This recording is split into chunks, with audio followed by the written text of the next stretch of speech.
on this episode of Indiana Education Insight. I had a coach one time who said, he was an assistant coach, and he said, when I moved 16 inches to the right of the bench, then I was the head person. I found I didn't know near as much as I thought I did. I can tell you it's the same way being a principal or an assistant superintendent, moving to the big boys chair and being in that superintendent role. Every week, the Indiana Association of Public School Superintendents is taking you inside today's Indiana education collaboration and tomorrow's education trends. We're staying on the pulse of public school innovators throughout Indiana and beyond. Join our conversation and contribute to our upcoming topics at iapssin.org/podcast. Here's your host, Dr. J.T. Koopman. Thanks for joining us on today's episode of Indiana Education Insight. I'm Dr. J.T. Koopman, Executive Director of the IAPSS. This podcast is being delivered by the IAPSS team and produced by our friends at Edge Media Studios. As Executive Director of IAPSS, I'm proud and excited to bring you the weekly show featuring Indiana education innovators from all over our great state, from students to teachers to superintendents. Each week, we're talking about trending topics in the public education space and bringing in a variety of Indiana education innovators to hear their perspective.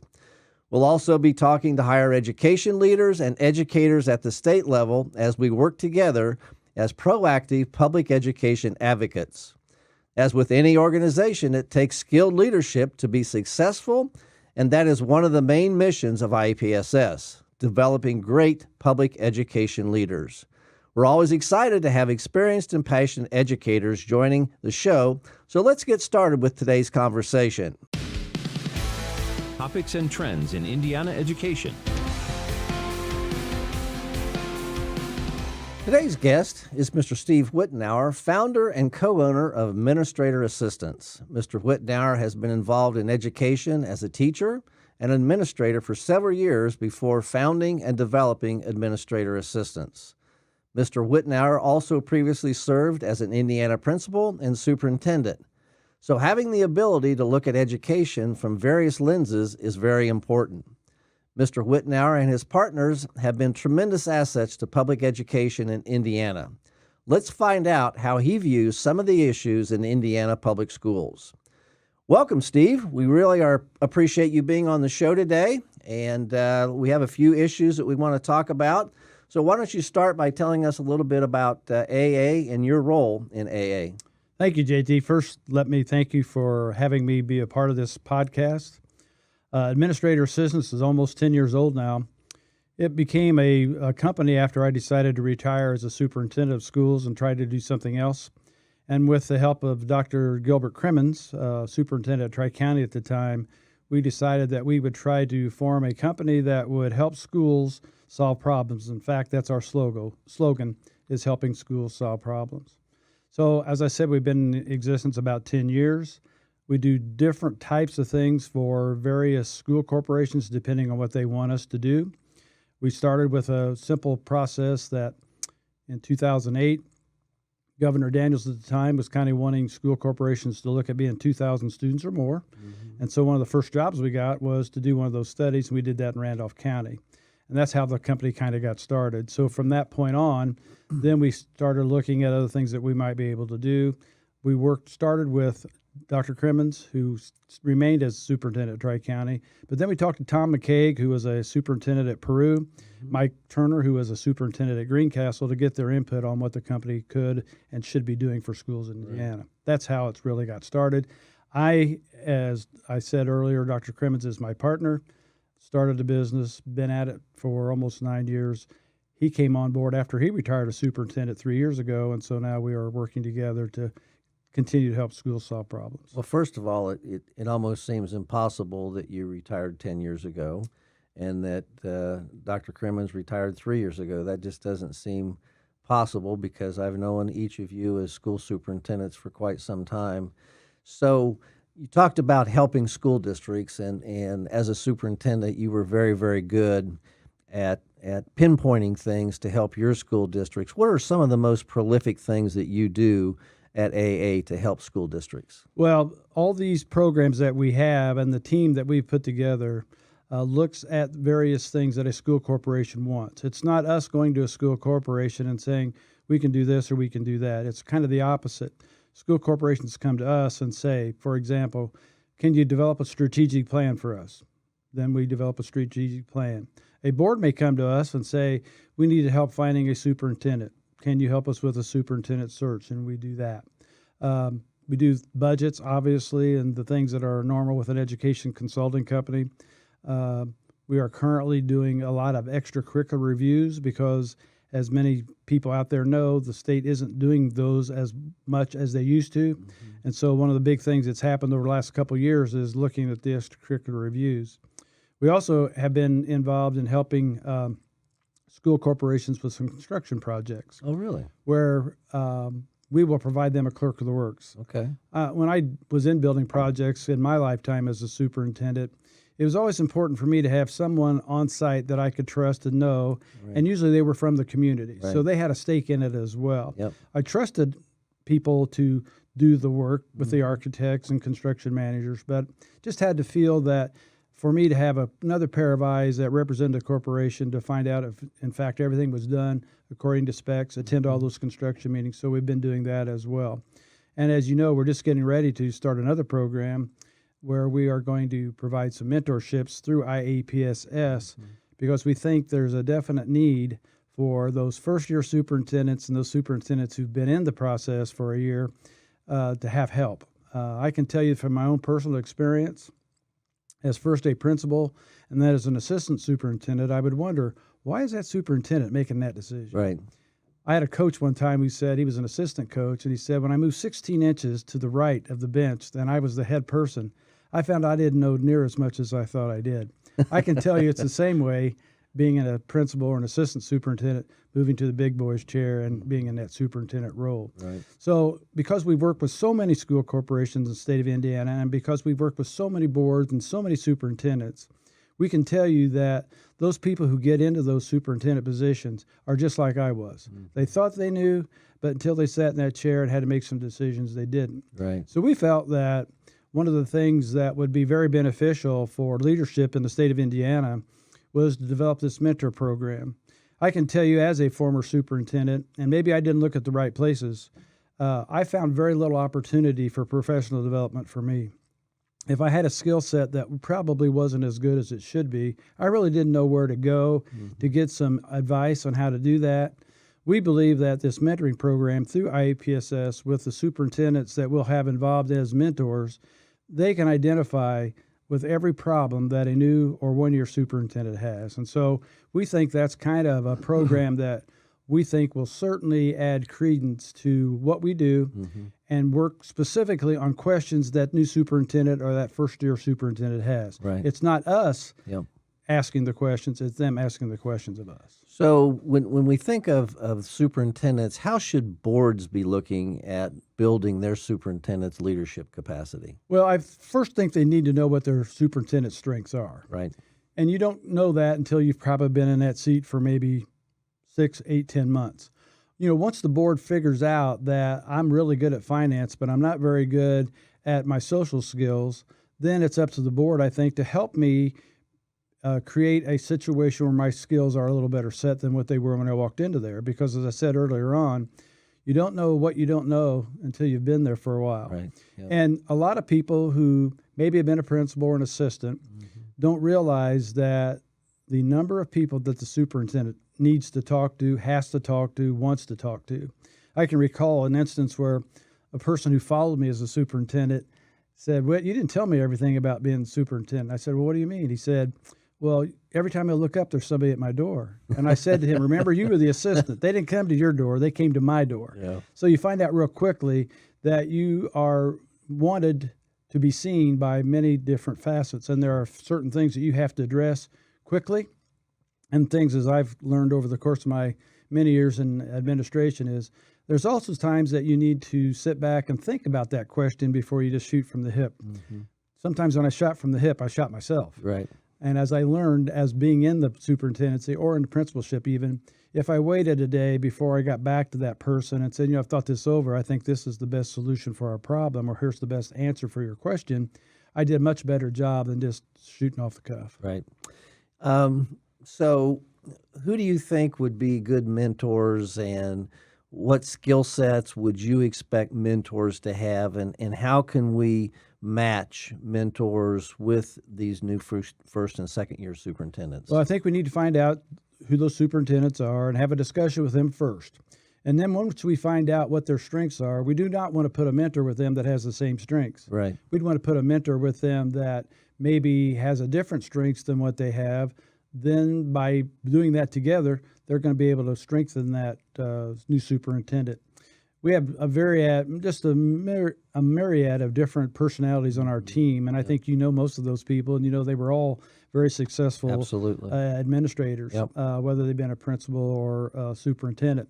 So we think that by matching them up with those that have strengths that they don't have, so that when those questions come up, we know that that person that they're being mentored by has a strength in, for example, if they're a curriculum person but not a financial person, we might want to have somebody like Ed Eitler mentor them because he's very good with finance, or Bruce Staley, or Jim McWhird, or Paul Right. Flitter. Yep. So those type of people are how we'll match that up.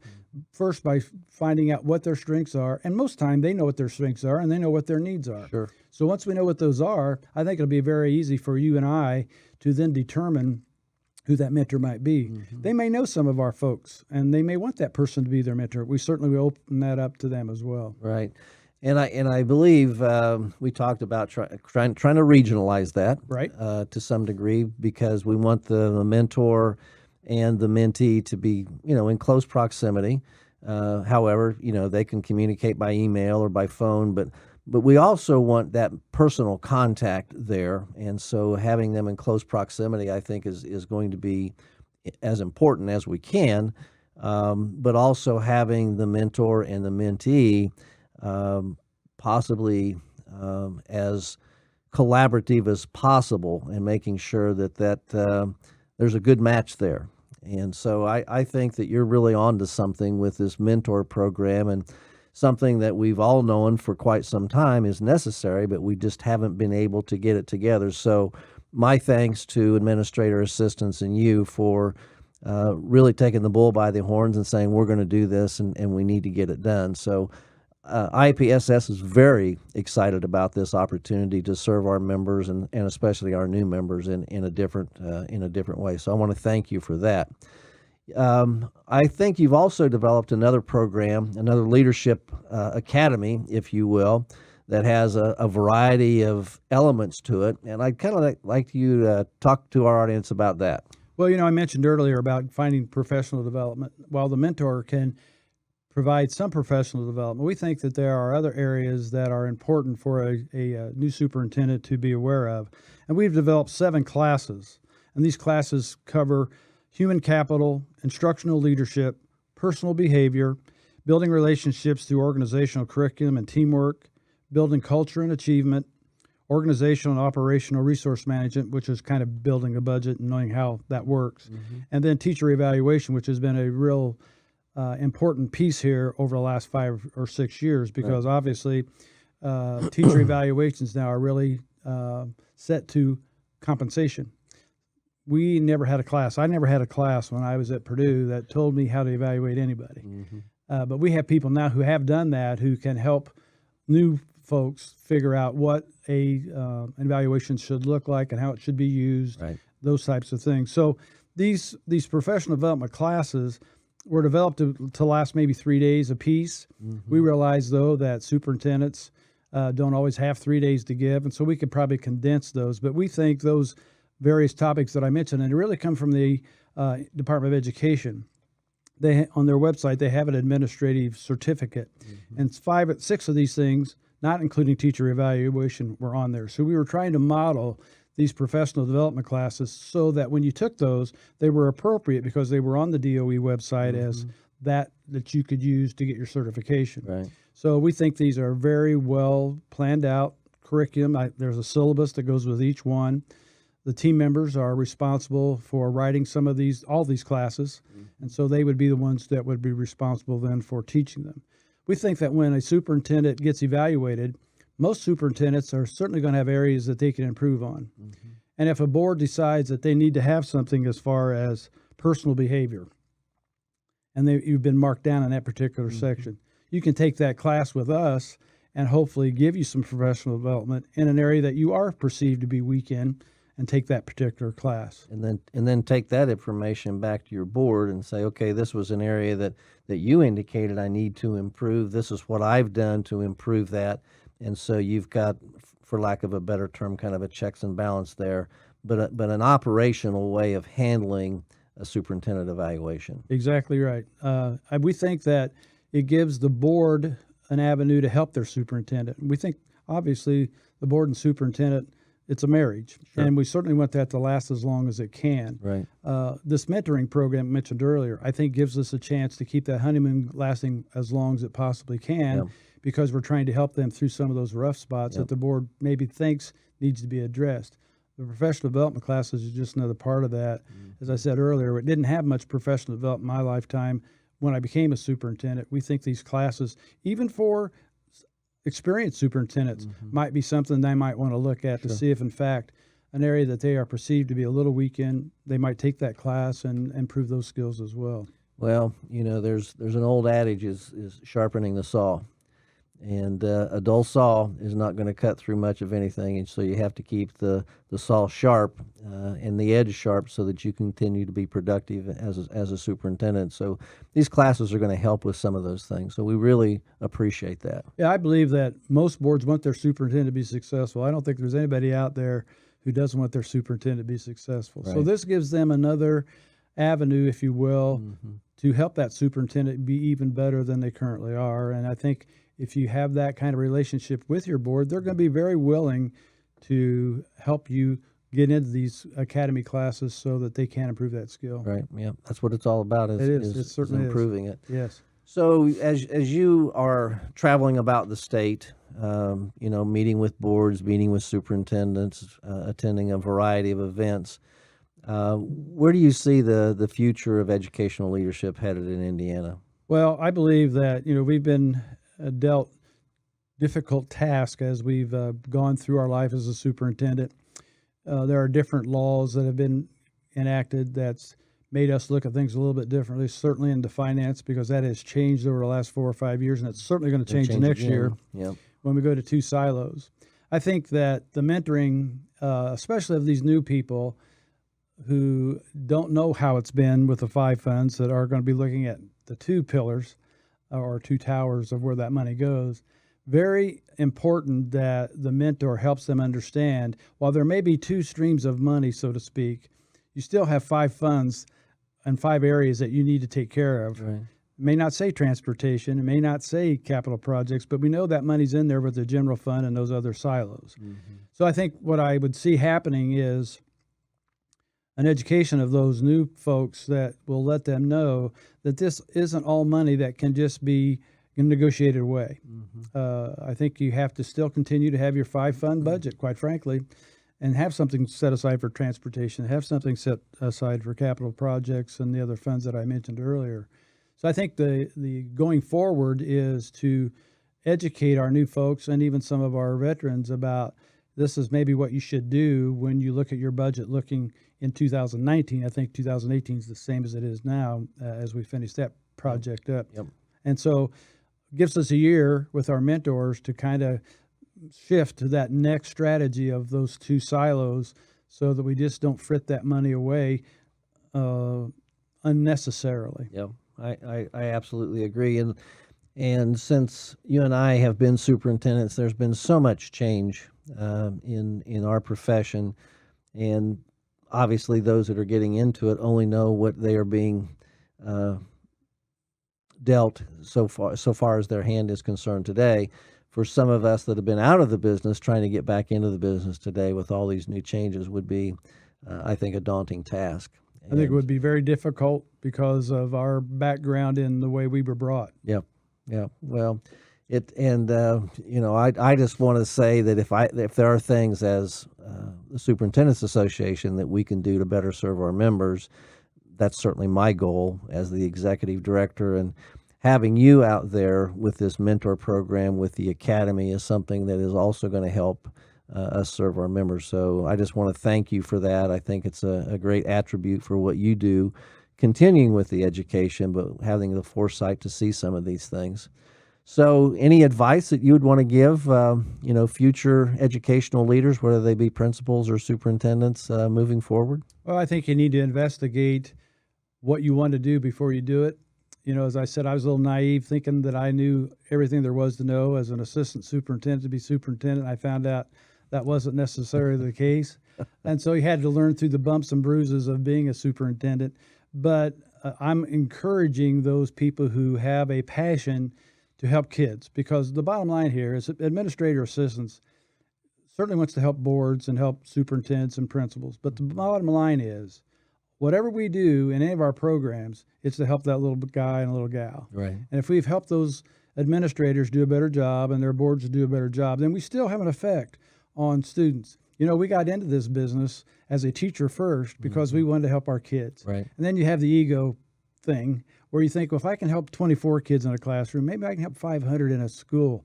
Right. Or maybe then I can help 5,000 in a school corporation. Mm-hmm. So by being retired, I still have the passion to help those kids achieve whatever they need to achieve through whatever means that we can do. As a school corporation calls us and says, "Whit, can you do this or can you do that?"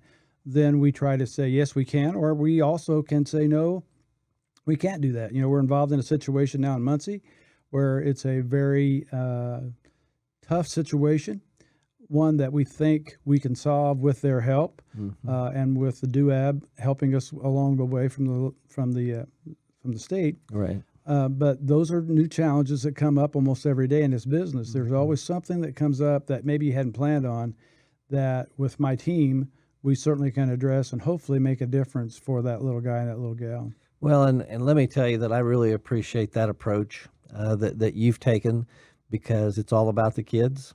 That's why schools exist. That's why we got into the profession, was to help kids meet their potential, whatever that potential looks like and whatever it is, and help them be successful, not only in school but in life. And so from my perspective, I want to thank you for always bringing that perspective to the table for boards and superintendents and through your programming. I think that's a tremendous asset for you and for AA.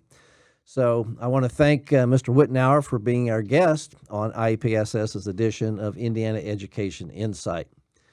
So now it's time to wrap up this episode with my take on the current state of affairs in Indiana education landscape.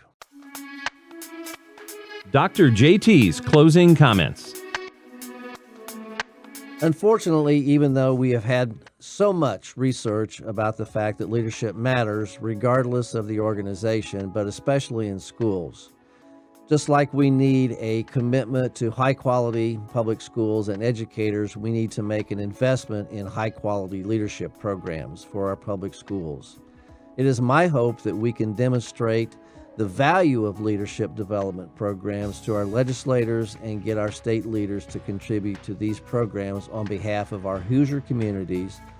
Much of this research has been dismissed by our legislators. However, I see these as investments in our children and in our state, not expenditures. Perhaps we can pursue this issue and others in another segment. On our next show, August 14th, we welcome Mr. Dan Lawson, Business Development Executive with Meyer Najum Construction Company.